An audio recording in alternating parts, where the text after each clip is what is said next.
Hi friends, Ganavi YouTube ಚಾನಲ್ಗೆ ಸ್ವಾಗತ. ನಾನಿವತ್ತು ಮಟನ್ ಸಾಂಬಾರು ಮಾಡೋದು ತೋರಿಸ್ತಾ ಇದ್ದೀನಿ. ತುಂಬ ಈಸಿಯಾಗಿದೆ ನೋಡಿ. ನಾನಿವಾಗ ಕುಕ್ಕರ್ ಕಾಯಕ್ಕೆ ಇಟ್ಟಿದ್ದೀನಿ. ಇವಾಗ ಕುಕ್ಕರ್ ಕಾಯ್ತಾ ಇದೆ. ಇವಾಗ ಆಯಿಲ್ ಹಾಕ್ತಾಯಿದ್ದೀನಿ. ಮಟನ್ ಸಾಂಬಾರಿಗೆ ಸ್ವಲ್ಪ ಆಯಿಲ್ ಜಾಸ್ತಿನೇ ಬೇಕಾಗುತ್ತೆ. ನಾನು ಸ್ವಲ್ಪ ಜಾಸ್ತಿನೇ ಹಾಕಿದ್ದೀನಿ. ಇವಾಗ ಕಾಯ್ತಾ ಇದೆ. ಈರುಳ್ಳಿ ಹಾಕ್ತಾಯಿದ್ದೀನಿ. ಒಂದು ಈರುಳ್ಳಿ ದಪ್ಪದು ಕುಯ್ಕೊಂಡಿದ್ದೀನಿ ಉದ್ದುದ್ದಕ್ಕೆ. ಈರುಳ್ಳಿನ ಚೆನ್ನಾಗಿ ಎಣ್ಣೆಯಲ್ಲಿ ಫ್ರೈ ಮಾಡಬೇಕು. ಚೆನ್ನಾಗಿ ಫ್ರೈ ಮಾಡ್ಕೊಳ್ಳಿ ನೋಡಿ. ಇವಾಗ ಫ್ರೈ ಆಗ್ತಾಯಿದೆ. ತುಂಬ ಈಸಿ ಇದೆ, ನೀವು ಮಾಡಿ ನೋಡಿ. ಇವಾಗ ನಾನು 1 kg ಮಟನ್ ತೊಗೊಂಡಿದ್ದೀನಿ. 1 kg ಮಟನ್ ಹಾಕ್ಕೋತಾ ಇದ್ದೀನಿ. ಇವಾಗ ಸ್ವಲ್ಪ ಉಪ್ಪು ಹಾಕ್ಕೊಳ್ಳಿ. ಚೆನ್ನಾಗಿ ಉಪ್ಪೆಲ್ಲ ಹಿಡಿಬೇಕು ಮಟನು.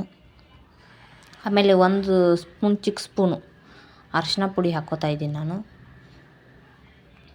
ಇವಾಗ ನೀಟಾಗಿ ಮಿಕ್ಸ್ ಮಾಡ್ಕೊಳ್ಳಿ.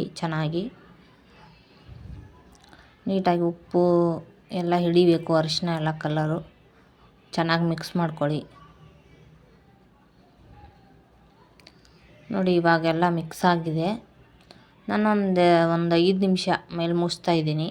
ನೀರು ಹಿಡಿಬೇಕದು. ನೀರು ಬಿಡುತ್ತೆ ಆವಾಗ ಮೇಲೆ ಮುಚ್ಚಿದ್ರೆ. ಇವಾಗ ಮಸಾಲೆಗೆಲ್ಲ ರೆಡಿ ಮಾಡ್ಕೊಂಡಿದ್ದೀನಿ. ರೆಡಿ ಆಗಿದೆ. ಕೊತ್ತಂಬರಿ ಸೊಪ್ಪು, ಚಕ್ಕೆ, ಲವಂಗ, ಶುಂಠಿ, 2 ಬೆಳ್ಳುಳ್ಳಿನ ಸುಲ್ಕೊಂಡಿದ್ದೀನಿ. ಮತ್ತು 3 ಈರುಳ್ಳಿನ ಕುಯ್ಕೊಂಡಿದ್ದೀನಿ. ಟೊಮೆಟೊ, ಅರ್ಧ ಹೋಳು ಕಾಯಿ. ಈಗ ಮಸಾಲೆನ ಬಾಣಲಿಗೆ ಹಾಕ್ಕೋತಾ ಇದ್ದೀನಿ. ಇದನ್ನು ಚೆನ್ನಾಗಿ ಕೆಂಪಗಾಗೋ ಥರ ಹುರಿಬೇಕು. ನಾನಿವಾಗ ಹುರ್ಕೋತಾ ಇದ್ದೀನಿ. ಈಗ ಹುರಿದಿರೋ ಮಸಾಲೆ ಎಲ್ಲ ಜಾರ್ಗೆ ಹಾಕ್ತಾಯಿದ್ದೀನಿ. ಈ ಥರ ಕೆಂಪಗೆ ಹುರ್ಕೋಬೇಕು. ಆಮೇಲೆ ಟೊಮೆಟೊ, ಕಾಯಿ ಎಲ್ಲ ಮಿಕ್ಸಿಗೆ ಹಾಕ್ಕೊಂಡು ನೈಸಿಗೆ ಆಡಿಸ್ಕೊಳ್ಳಿ. ಇವಾಗ ನಾನು 2 ಸ್ಪೂನ್ ಆಗೋಷ್ಟು ಅಚ್ಚ ಖಾರದ ಪುಡಿ ಹಾಕ್ಕೋತಾ ಇದ್ದೀನಿ. ನಾವು ಮನೇಲಿ ಮಾಡಿರ್ತೀವಲ್ಲ ಅಚ್ಚ ಖಾರದ ಪುಡಿ, ಅದನ್ನು 2 ಸ್ಪೂನ್ ಹಾಕಿದ್ದೀನಿ. ಅರ್ಧ ಕಟ್ಟಷ್ಟು ಕೊತ್ತಂಬರಿ ಸೊಪ್ಪು. ಇವಾಗ ಮಿಕ್ಸಿ ಎಲ್ಲ ಆಗಿದೆ ನೋಡಿ. ಫುಲ್ ನೈಸಿಗೆ ಆಡಿಸಿದ್ದೀನಿ, ಚೆನ್ನಾಗಿ ಬಂದಿದೆ. ಇವಾಗಿದು ಕುಕ್ಕರ್ ನೀರೆಲ್ಲ ಬಿಟ್ಟಿದೆ, ಚೆನ್ನಾಗಿ ಬೆಂದಿದೆ ನೋಡಿ. ಚೆನ್ನಾಗಿ ಬೆಂದಿದೆ. ಈ ಥರ ನೀರು ಬಿಟ್ಟು ಚೆನ್ನಾಗಿ ಬೇಯಬೇಕು. ಇದು ಇವಾಗ ಇದಾಗಿದೆ. ಇವಾಗ ಮಸಾಲೆ ಹಾಕ್ತಾಯಿದ್ದೀನಿ. ಮಸಾಲೆನ ಚೆನ್ನಾಗಿ ತಿರುಗಿಸ್ಕೊಳ್ಳಿ ನೀಟಾಗಿ. ಎಣ್ಣೆಯಲ್ಲಿ ಚೆನ್ನಾಗಿ ಒಂದು ಸ್ವಲ್ಪ ಫ್ರೈ ಆಗ್ತಾ ಇರುತ್ತೆ. ನೀಟಾಗಿ ಮಿಕ್ಸ್ ಮಾಡ್ಕೊಳ್ಳಿ ಎಲ್ಲನೂ ಚೆನ್ನಾಗಿ. ತುಂಬ ಈಜಿ ಇದೆ, ಬೇಗನೆ ಆಗುತ್ತೆ, 5 ನಿಮಿಷದಲ್ಲಿ ಆಗುತ್ತೆ.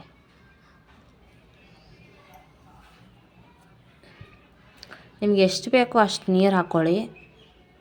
ಕೂಗಾದಮೇಲೆ ಉಪ್ಪು ಖಾರ ಟೇಸ್ಟ್ ನೋಡಿ. ಇವಾಗ ಎಷ್ಟು ಹಾಕಿದ್ದೀವೋ ಅಷ್ಟೇ ಸಾಕು. ನಾನು ಮೀಡಿಯಮಾಗಿ ಹಾಕ್ಕೊಂಡಿದ್ದೀನಿ. ಇಲ್ಲಿ 4 ವಿಷಲ್ ಕೂಗಿಸ್ಕೊತಾ ಇದ್ದೀನಿ. 4 ವಿಷಲ್ ಕೂಗಿದ್ರೆ ಚೆನ್ನಾಗಿ ರೆಡಿಯಾಗಿರುತ್ತೆ ನೋಡಿ. ಇವಾಗ ಆಗಿದೆ. ತೆಗಿತಾ ಇದ್ದೀನಿ ಕುಕ್ಕರ್ನ ನೋಡಿ. ಎಷ್ಟು ಚೆನ್ನಾಗಿ ಬಂದಿದೆ. ಎಣ್ಣೆ ಎಲ್ಲ ಬಿಟ್ಕೊಂಡಿದೆ ನೀಟಾಗಿ. ಮತ್ತು ನಿಮಗೆ ಗಟ್ಟಿ ಅನಿಸಿದ್ರೆ ನೀರು ಸೇರಿಸ್ಕೊಳ್ಳಿ. ನಾನು ಸ್ವಲ್ಪ ನೀರು ಹಾಕಿದ್ದೀನಿ. ಸ್ವಲ್ಪ ಗಟ್ಟಿ ಇದೆ ಸಾಂಬಾರು. ಒಂದು ಸ್ವಲ್ಪ ನೀರು ಹಾಕಿ ಕುದಿಸಿದ್ದೀನಿ ನೋಡಿ. ಮಟನ್ ಪೀಸು ಚೆನ್ನಾಗಿ ಬೆಂದಿದೆ. 4 ವಿಷಲ್ ಮಾಡಿಸಿದ್ದೀನಿ. ಇವಾಗ ಒಂದು ಸ್ವಲ್ಪ ಗರಂ ಮಸಾಲ ಹಾಕ್ಕೋತಾ ಇದ್ದೀನಿ. 1.5 ಸ್ಪೂನ್ ಆಗೋಷ್ಟು.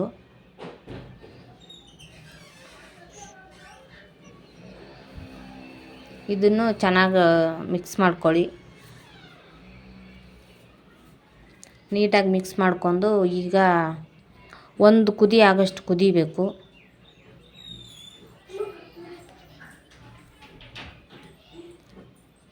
ಮಸಾಲೆ ಎಲ್ಲ ಹಾಕಾದ್ಮೇಲೆ ಒಂದು ಕುದಿಬೇಕು. ಕುದೀತಾ ಇದೆ ನೋಡಿ. ಇವಾಗ ಇವಾಗ ಆಗಿದೆ ಸಾಂಬಾರು ನೋಡಿ, ಕುದೀತಾ ಇದೆ, ಆಗಿದೆ. ಇಷ್ಟ ಆದರೆ ಲೈಕ್ ಮಾಡಿ, ಶೇರ್ ಮಾಡಿ, ಸಬ್ಸ್ಕ್ರೈಬ್ ಮಾಡಿ. Thank you.